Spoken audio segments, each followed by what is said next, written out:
La Nouvelle Jérusalem, qui est aussi appelée le tabernacle de Dieu, la cité sainte, la cité de Dieu, la cité céleste, la cité carrée et la Jérusalem céleste est littéralement le ciel sur terre. La Bible en parle à plusieurs reprises, mais c'est dans Apocalypse 21 qu'elle est décrite le plus en détail. L'histoire écrite de l'homme touche à sa fin, tous les âges sont venus et passés. Christ a rassemblé son Église dans l'enlèvement. La tribulation est passée. La bataille d'Armageddon est passée. La guerre a été menée et gagnée par notre Seigneur Jésus-Christ. Apocalypse 19, 17, 21. Satan a été enchaîné pour le règne de 1000 ans du Christ sur terre. Un nouveau temple glorieux a été établi à Jérusalem. La rébellion finale contre Dieu a été réprimée et Satan a reçu sa juste punition, une éternité dans les temps de feu. La rébellion a eu lieu et l'humanité a été jugée. Dans Apocalypse 21.1, Dieu opère une transformation complète du ciel et de la terre. Le nouveau ciel et la nouvelle terre sont ce que certains appellent les cieux et seront là où la justice habitera. Après la recréation, Dieu révèle la nouvelle Jérusalem. Jean en a un aperçu dans sa vision. La ville sainte, la nouvelle Jérusalem, descendait du ciel d'auprès de Dieu, préparée comme une épouse qui s'est parée pour son époux. C'est la ville qu'Abraham a cherchée avec la foi. C'est le lieu où Dieu habitera avec son peuple pour toujours. Les habitants de cette ville céleste auront toutes les larmes essuyées.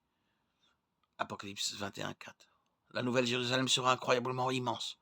Jean rapporte que la ville mesurait près de 2250 km de long et qu'elle sera aussi large et aussi haute que longue, la nouvelle Jérusalem étant égale en longueur, en largeur et en profondeur. Apocalypse 21, 15, 17. La ville sera éblouissante à tout égard. Elle est éclairée par la gloire de Dieu. Ses 12 fondations portant les noms des 12 apôtres sont ornées de toutes sortes de pierres précieuses. La nouvelle Jérusalem sera un lieu de bénédiction inimaginable. La malédiction de la vieille terre aura disparu. Dans la ville se trouvent les jugements du grand trône blanc, état éternel, avec 12 portes, chacune faite d'une seule perle, portant les noms des 12 tribus d'Israël. La rue sera faite d'or pur. C'est le lieu dont Paul a parlé.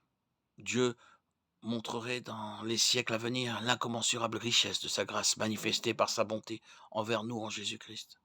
La nouvelle Jérusalem est l'accomplissement ultime de toutes les promesses de Dieu. La nouvelle Jérusalem est la bonté de Dieu rendue pleinement manifeste. Qui sont les résidents de la nouvelle Jérusalem?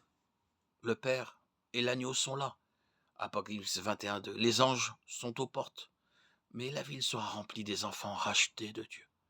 La nouvelle Jérusalem est la contrepartie juste de la méchante Babylone, détruite par le jugement de Dieu. Apocalypse 18.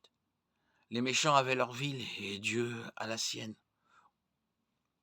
Si vous croyez que Jésus, le Fils de Dieu, est mort et ressuscité et que vous avez demandé à Dieu de vous sauver par sa grâce, alors vous êtes un citoyen de la nouvelle Jérusalem. Dieu vous a ressuscité avec Christ et vous a fait asseoir avec lui dans les lieux célestes en Jésus-Christ. Éphésiens 2.6. Vous avez un héritage qui ne peut ni se corrompre, ni se flétrir, ni se faner.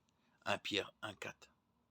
Si vous n'avez pas encore fait confiance à Christ comme votre sauveur, alors nous vous exhortons à le recevoir. L'invitation est lancée. L'esprit et l'épouse disent « Viens ». Que celui qui entend dise « Viens ». Que celui qui a soif vienne. Et que celui qui veut prenne de l'eau, de la vie gratuitement. Apocalypse 22, 17. À quelle ville appartenez-vous?